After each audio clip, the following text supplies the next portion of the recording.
Hey everyone, I'm Linda. I'm 28 and I run a tech company in San Francisco. Sounds pretty amazing, right? But let me tell you, the road to get here was anything but smooth. It all started when I was 15. My world was turned upside down when my parents split up. My dad, Robert, was this brilliant software engineer who built his own company from scratch, pouring everything he had into it. My mom, Melissa, felt left out. Next thing I knew, she was having an affair with my math teacher, Frank. Imagine the awkward parent-teacher conferences after that. One night, Dad broke the news to me, his voice cracking. Linda, your mother and I are getting a divorce. I was stunned. But why? What about us? What about the family? He sighed, running a hand through his graying hair. Sometimes, honey, people change. Your mother, she's chosen a different path. The divorce was ugly. Mom left with Frank, and just like that, she was gone. No goodbye, no explanation. Just poof. We'll make it work, kiddo, Dad told me, forcing a smile. You and me against the world. And we did. He threw himself into teaching me everything about the business, having me sit in on meetings, learning the ropes. Pay attention, Liv, he'd say. One day, all this will be yours. I didn't know how soon that day would come. When I was 24, Dad got sick. Cancer. It hit hard and fast. From his hospital bed, he whispered, "Promise me you'll take care of the company. It's your legacy now." I held his hand, tears streaming down my face. I promised, Dad. I'll make you proud. And just like that, he was gone. At 24, I found myself running a multi-million-dollar tech company. Talk about being thrown into the deep end. But you know what? I swam. In the past 4 years, I've nearly doubled the company's value. Dad would be proud. At least I hope he would. As for Mom, I haven't heard from her in years.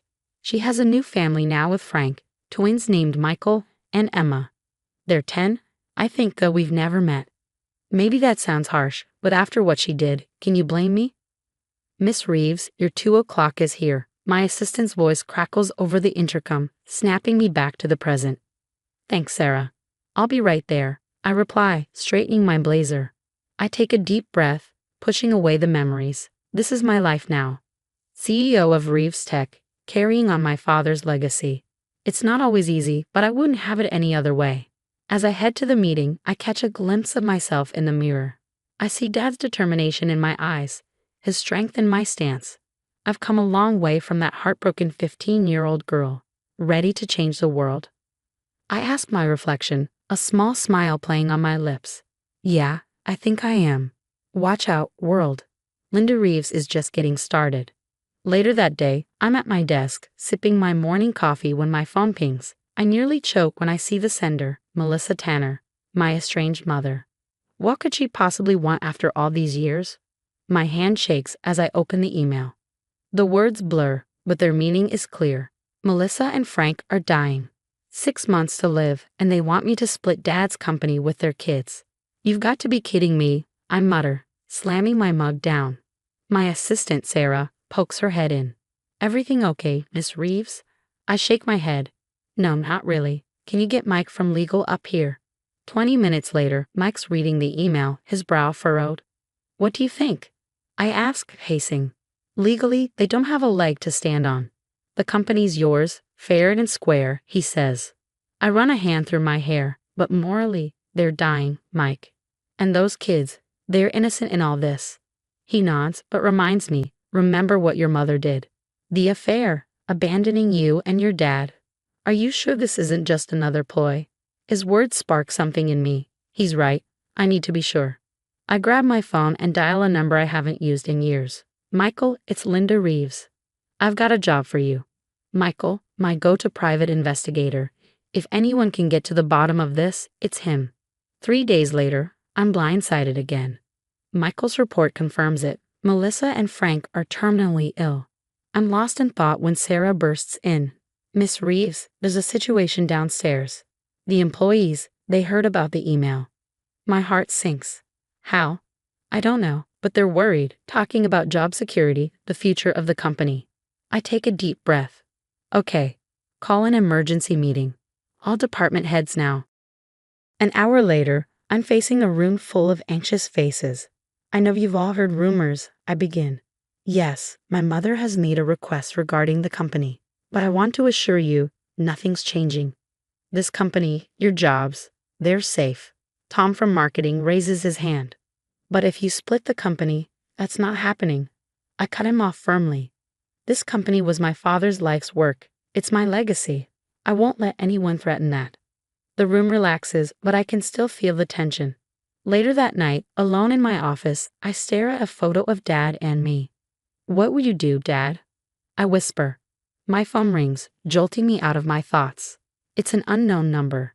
Hello? Linda? It's Melissa. My blood runs cold. How did you get this number? Please don't hang up. I know you got my email. We need to talk. We have nothing to talk about. Linda, please, I'm dying. This might be our last chance. Our last chance. I repeat, my voice ice cold. You gave up any chance when you walked out on us. Goodbye, Melissa. I hang up, my hands shaking. My eyes drift to the photo of Dad and me on my desk. I won't let them take what's ours, Dad. I promise. But I can't shake the feeling that something isn't right. Melissa's sudden reappearance, the convenient terminal illness, the demand for half of Dad's company, it's all too neat, too convenient. I pick up my phone again and dial Michael, my private investigator. I need you to dig deeper, way deeper. Go back to before the divorce. I want to know everything. A week later, I'm sitting in my office, staring at the files Michael sent over. My hands shake as I open the first one. No, this can't be right. But it is. Financial records, encrypted emails, everything lays out a trail of deceit that makes me sick. I press the intercom button. Sarah, get Mike up here. Now. When Mike arrives, I'm pacing the office like a caged animal. What's going on, Linda? You look like you've seen a ghost. I laugh bitterly. Worse, I've seen the truth. I shove the files at him. His eyes widen as he reads. Holy, is this for real? Frank was embezzling, and your mother, she knew. I nod, clenching my jaw. Not just knew, she helped. They were planning to push Dad out and take over the company. Mike whistles under his breath. This changes everything. Their claim on the company, it's not just baseless, it's fraudulent. I need to confront them, I say, reaching for my phone. But Mike grabs my arm. Whoa, slow down. We need to be smart about this. If we play our cards right, we can shut them down for good. I take a deep breath, trying to calm the rage boiling inside me. You're right. What do you suggest? We spend the next few hours plotting, and by the end, I feel a glimmer of hope for the first time since this mess started. The next day, I call Melissa. Linda, I'm so glad you called. Have you thought about our request? I force myself to keep my voice steady. I have. In fact, I'd like to meet to discuss the terms. There's a triumphant note in her voice that makes me sick. That's wonderful, darling. When and where? Tomorrow, my office. Bring Frank and the kids. After hanging up, I call Michael. I need you here tomorrow. Bring everything you've got. The next day, I stand at my office window as they arrive. Melissa, Frank, and 2 kids I assume are Michael and Emma, my half-siblings. The thought leaves a bitter taste in my mouth. Linda, darling, Melissa coos as she enters. It's been too long. I fix her with a cold stare. Not long enough, apparently. Frank steps forward, putting on a mask of concern. Linda, I know this is difficult, but we're family. Family? I spit out the word. Is that what you call it when you steal from your family? When you plot to ruin them? The color drains from their faces. Melissa recovers first. I don't know what you're talking about. We're here about the future, not the past. I give her a humorless smile. Up with the past is very relevant, especially when it involves fraud, embezzlement, and conspiracy. I nod to Sarah, who opens the door. Michael walks in, carrying a thick file. What's going on? Frank demands, his face paling. Who's this? This, I say, is the beginning of the end for your little scheme. Did you really think I'd just hand over half of Dad's company? The company you tried to steal. Melissa opens her mouth to speak, but I cut her off. Save it. I have all the proof I need. Now let's talk about how this is really going to go down. I gesture to the conference table.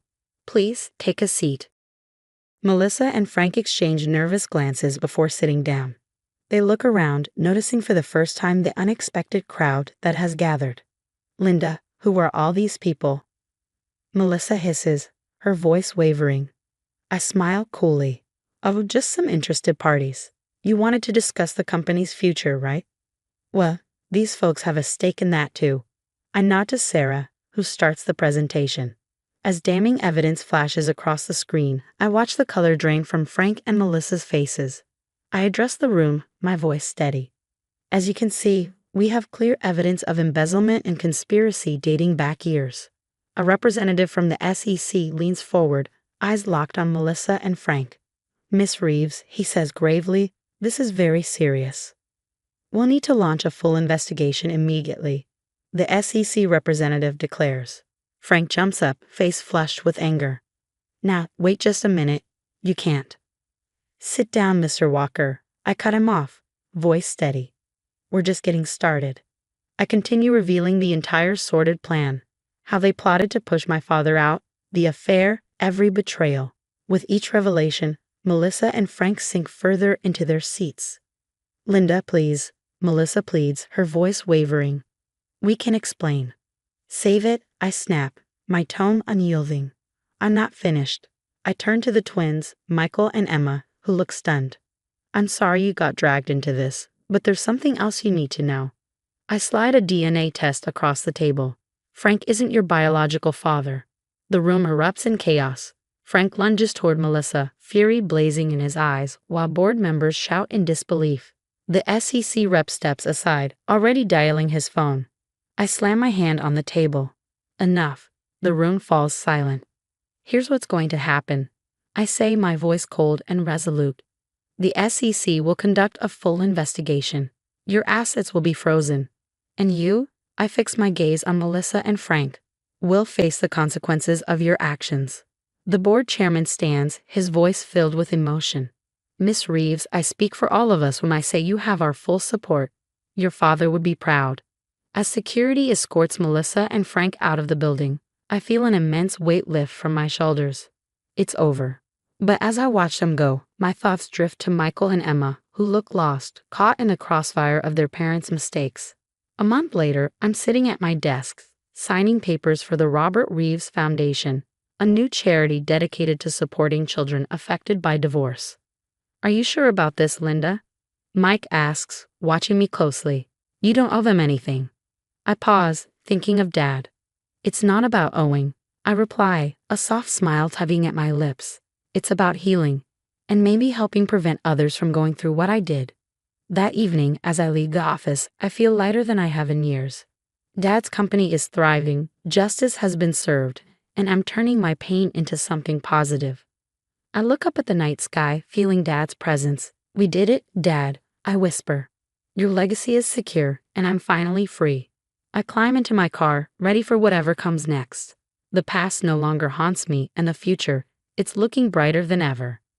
Discussion prompt. If you were in Linda's shoes, would you offer any financial support to Michael and Emma, knowing they were innocent victims of their parents' actions? Or would you maintain firm boundaries, considering everything she's been through? This is a complex moral dilemma. On one hand, the twins are innocent and didn't choose their circumstances. On the other, Linda has no obligation to them and has already suffered because of their parents' actions. What would you do in this situation?